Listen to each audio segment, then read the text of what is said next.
स्वागत है दोस्तों।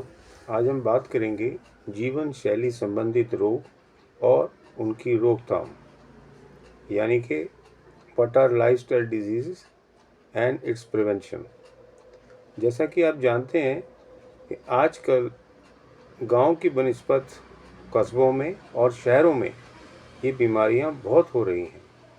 अब जीवन शैली संबंधित से क्या अभिप्राय ले एक आम आदमी, इसमें आप जानें कि जब हम प्रकृति के विपरीत या प्रकृति को नहीं मानते, उसके अनुसार नहीं चलते, या यूं कहें जिसमें सोना जागना, लेट सोना और पूरी नींद ना लेके कभी जल्दी उठना कभी देर से उठना, अर्थात कोई नियम ना होना, एक बात।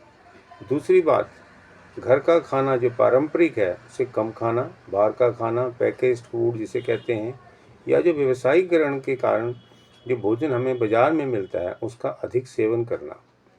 ऐसे ही जो प्रार्थना पूजा है जो हमारे दिमाग को एक प्रकार की शांति देती है, किसी भी प्रकार का मानसिक संतुलन बिगड़ने नहीं देती है, इस प्रकार से इन तीन चीज़ों का हम यदि अनुसरण नहीं करते तो हमें कहीं ना कहीं शारीरिक, मानसिक, सामाजिक जो क्षेत्र हैं हमारे स्वास्थ्य के लिए बहुत ही अनिवार्य हैं, उनमें एक असंतुलन आ जाता है, जिससे ये रोग हमें होने लगते हैं। यदि आज की दृष्टि में आप किसी डॉक्टर से बात करेंगे तो यही कहेंगे साधारण भाषा में, यदि आप नमक असंतुलित यानी कि ज़्यादा खा रहे हैं, यदि आप तेल या घी ज़रूरत से ज़्यादा खा रहे हैं, जिसमें विशेष प्रकार से वो चीज़ें हैं जो कि सैचुरेटेड फैट या जमे हुए तेल से बनती हैं, ये सब आती हैं। इसके अलावा हम कोई सेहत के लिए कोई घूमना फिरना, एक्सरसाइज या दिमाग के लिए योग, ये सब चीज़ें नहीं करते हैं, तो भी हमें लाइफस्टाइल डिजीज़ या जीवन शैली संबंधित रोग होने की संभावना ज़्यादा है।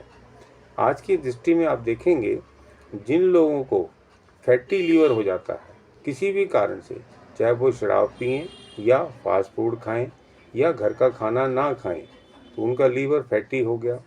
ऐसे ही उनका पेट खराब होने लगा। इसके साथ साथ उनका जो कोलेस्ट्रॉल है, गुड कोलेस्ट्रॉल कम हो जाता है, बैड कोलेस्ट्रॉल बढ़ जाता है। इसके साथ में हाइपरटेंशन होता है और दिल की बीमारियां होने लगती हैं। इसके अलावा शरीर का वजन बढ़ना या शरीर का मोटापा होना, लड़कियों में पीसीओडी एक आम बात हो गई है। इसके अलावा आप देखेंगे जिन लोगों को एक बीमारी हुई पर यदि उनका लाइफस्टाइल ठीक नहीं हुआ तो उनको 1 से 2 बीमारियां हो जाती हैं। जैसे डायबिटीज़ है तो उनको हाइपरटेंशन भी होने लगता है, इसको कोमॉर्बिड कंडीशन भी कहते हैं। यदि ये संतुलन हम नहीं बना पाए, नियम नहीं बना पाए इस तीनों के क्षेत्रों में, तो हमें क्या होगा, हमें बहुत सारी कॉम्प्लिकेशन होने लगती हैं। जिस प्रकार से किडनी की प्रॉब्लम ब्लड प्रेशर के होने से या डायबिटीज़ के होने से हो रही है, यहाँ तक कि सबसे ज़्यादा प्रभावित बड़े तो हैं ही जिनको डायबिटीज़ है, पर छोटी उम्र के जो लोग हैं, चाहे वो यंग हो या बच्चे हों, इन सब से नहीं बच पा रहे हैं। कहने का मेरा अर्थ है, जब जब भी किन किन कारणों से हमारे खान पान से, एक्टिविटी ना करने से, ठीक से नींद ना लेने से हमारा जो चय अपचय है अर्थात मेटाबॉलिज्म है, वो भी यदि असंतुलित हो जाएगा, खराब हो जाएगा, तो हमें मेटाबॉलिक सिंड्रोम होने लगता है। ये एक प्रकार का उसका वर्गीकृत नाम है, जिसके अंदर ये सब चीज़ें जो मैंने आपको संक्षिप्त में बताई, ये सब बीमारियां अक्सर होने लगती हैं। पर हम यदि आम आदमी को ये समझाएं कि हम यदि पुराने जो अपने प्राचीन तरीके थे उसके साथ चलेंगे तो कोई गलत बात नहीं होगी। जिस प्रकार से आजकल शहरों में, यहाँ तक कि कस्बों या छोटी जगहों में भी लोग सुबह उठते ही पानी कम, बेड टी इसको ज़्यादा सेवन करते हैं। ब्रेकफास्ट में भी वो सब चीज़ें खाते हैं जो उन्हें नहीं खानी चाहिए, तली हुई भुनी हुई, वो भी गलत है। नमक तेल का खूब इस्तेमाल होता है। दोपहर में लंच में एक पर्याप्त समय ना रख के, अर्थात 3 से 4 घंटे का गैप ना रख के, दोबारा से लोग हरी सब्जियां या फल से कम, यानी कि इन सब चीज़ों, फलों का और सब्जियों का, हरी सब्जियों का, ताज़ी सब्जियों का प्रयोग ना करके इन रोगों को बढ़ाने में सहायक होते हैं। ऐसे ही हमारे देश के अंदर सुबह उठते ही जो लोग चाय पीते हैं, इसके बाद वो विदेशी जो तरीका है लैट्रिन जाने का, शौच जाने का, उसे भी भूल गए हैं। वो भी एक कारण है। शरीर से मल नहीं निकलता है, जो कि खाली कब्ज़ एक सिंपल कहने से नहीं होगा। इसके अलावा उसको बवासीर जैसे रोग होते हैं, जो कि धीरे धीरे मारक रोगों में अर्थात कैंसर जैसे रोगों में परिवर्तित हो रहे हैं। इसके अलावा आप देखेंगे लंच के बाद लोग चाय पीते हैं, या स्नैक्स का कल्चर ये हमारे देश का नहीं है, जबकि बाहर से आया है। इसका भी अब बखूबी सेवन हो रहा है। ऐसे ही रात में लोग, दिन में यदि घर से बाहर रहते हैं, जब परिवार में आते हैं रात को, तो वो खूब पेट भर के खाना खा लेते हैं, जो कि उनको नहीं खाना चाहिए। ऐसे ही थोड़ा रिलैक्स होने के लिए परिवार में रह के वो लोग रात्रि का जो सही समय है सोने का, जैसे हमारे बुज़ुर्ग करते थे, वो सब ना करके देर रात सोते हैं। तो जब हमारा यही तरीका है रोज़ का, तो हमारा जो मेटाबॉलिज्म है, डाइजेशन है, वो सब कमज़ोर पड़ जाते हैं। इससे भी हमें कई बार सर्दियों में विशेषकर, वो भी भोर सवेरे, उस टाइम हमें हार्ट अटैक की प्रॉब्लम भी हो जाती है, जिसका हमें पता नहीं लगता। या तो हम खाली गैस समझ के उसको अनदेखी कर देते हैं, लेकिन वो निकलता क्या है, हार्ट की बीमारियां या हार्ट अटैक।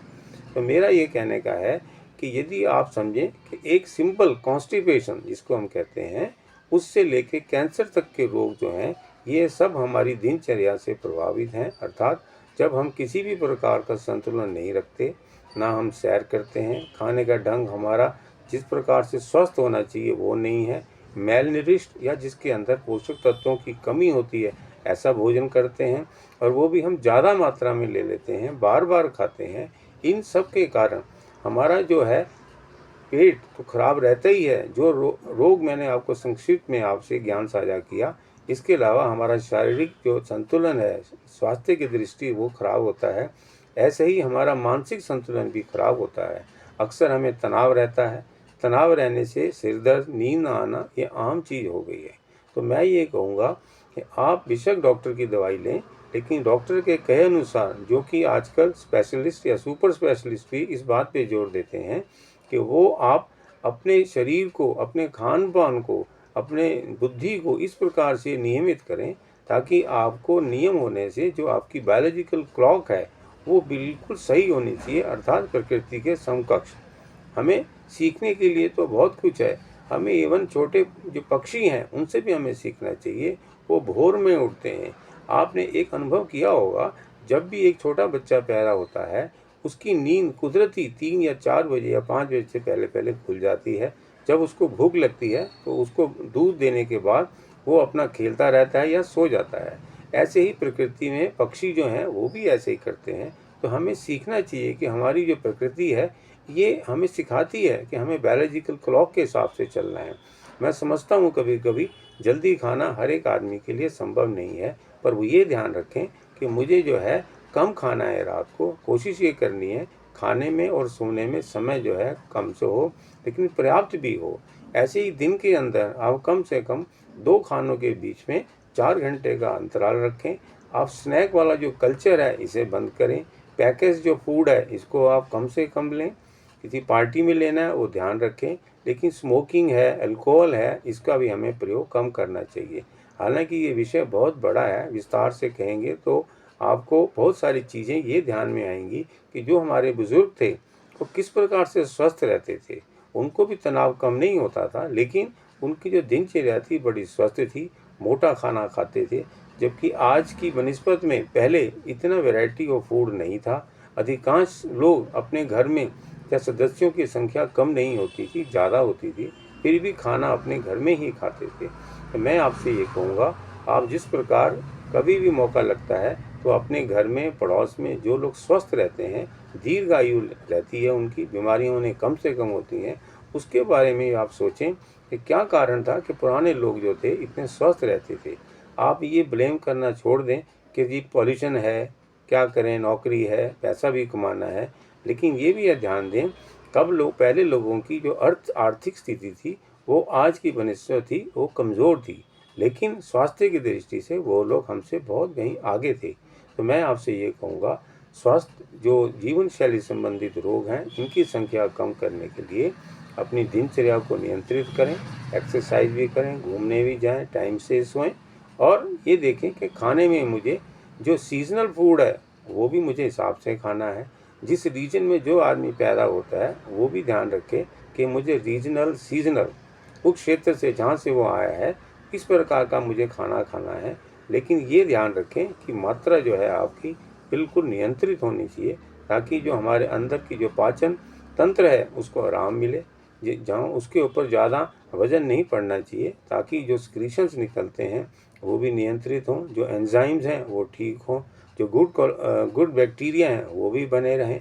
तो मेरा ये कहने का अभिप्राय है कि आप प्रकृति के अनुसार और जो पारंपरिक भोजन है उसे, और जो आपकी प्रार्थना है किसी भी प्रकार से, इन सब को ध्यान में रख के आप ये ध्यान दें कि मुझे 3 चीज़ों पे अवश्य ध्यान देना है। एक तो diet, D stand for diet, second D का मतलब है डिसिप्लिन डेली लाइफ, और थर्ड है मेरे को अपना जो ये थर्ड डी में आप समझे कि मुझे डिसिप्लिन रहना है। इस प्रकार से आप डेली डीप स्लीप लेंगे तो इन तीनों के कारण आपका स्वास्थ्य ठीक रहेगा और काफ़ी हद तक आप इन रोगों से बच पाएंगे। आदमी डॉक्टर तो दवाई देंगे, आपको बताएंगे भी आप जीवन शैली संबंधित मैनेजमेंट को ठीक करें, लेकिन आपको ही ये काम करने हैं। तो मैं अंत में ये कहूँगा, आप इन 3 डी का ध्यान रखें और साथ में जो मैंने आपको चीज़ें बताई प्रकृति के साथ साथ रहें, पारंपरिक भोजन लें, और जो एक प्रार्थना है इसका भी आप ध्यान रखें। इन चीज़ों से आपको मानसिक तनाव भी कम होगा, नींद भी अच्छी आएगी, सुबह भी आप उठेंगे, सैर भी कर सकते हैं इत्यादि। धन्यवाद।